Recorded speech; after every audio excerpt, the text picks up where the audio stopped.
Dalam penurunan wahyu, ada yang disebut dengan inzal dan ada juga yang disebut dengan tanzil. Inzal adalah turunnya Al-Quran dari Lauhul Mahfud kepada Sama'id Dunya.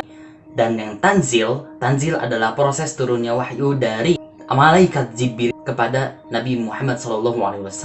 Yang jadi pertanyaannya, apa itu wahyu? Bagaimana cara turunnya wahyu? Maka sekarang kita akan membahas tentang wahyu. Secara etimologi, wahyu adalah isyarat yang cepat, bisa berupa rumus, lambang, suara yang berbentuk pesan.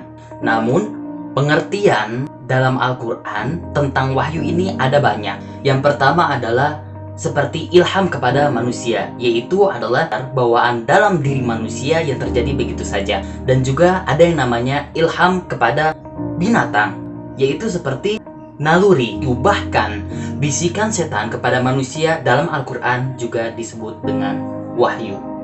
Jadi wahyu secara istilah memiliki banyak makna, yaitu adalah tergantung perspektif kita, siapa subjeknya dan siapa objeknya. Adapun wahyu secara makna yang sudah masyhur, yaitu adalah proses atau peristiwa turunnya kalam Allah Subhanahu wa Ta'ala kepada para nabinya. Oke, lalu apakah manusia biasa seperti kita mendapatkan wahyu? Tentu tidak. Perbedaan antara nabi dengan manusia kita seperti biasa, yaitu adalah kalau nabi disebut dengan wahyu, kalau kita disebut dengan ilham.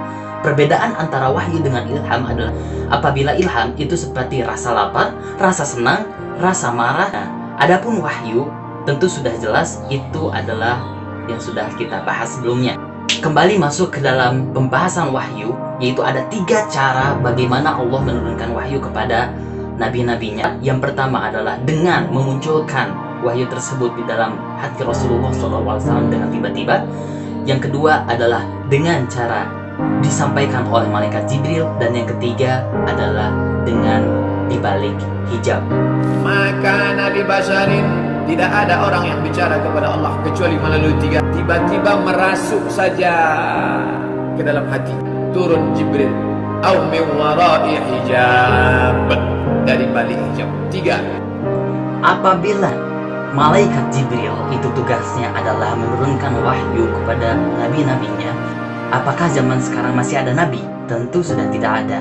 Lalu apa pekerjaan malaikat Jibril hari ini apabila sudah tidak menurunkan wahyu? Salah satu tugas Jibril adalah menjadi pemimpin para malaikat dan juga adalah pemberi ruh. Baik, kalau Nabi Rasul sudah tidak ada, berarti mohon maaf, Jibril tidak ada lagi untuk menyampaikan wahyu, karena Rasulnya sudah tidak ada kan? Malaikatnya masih ada nggak?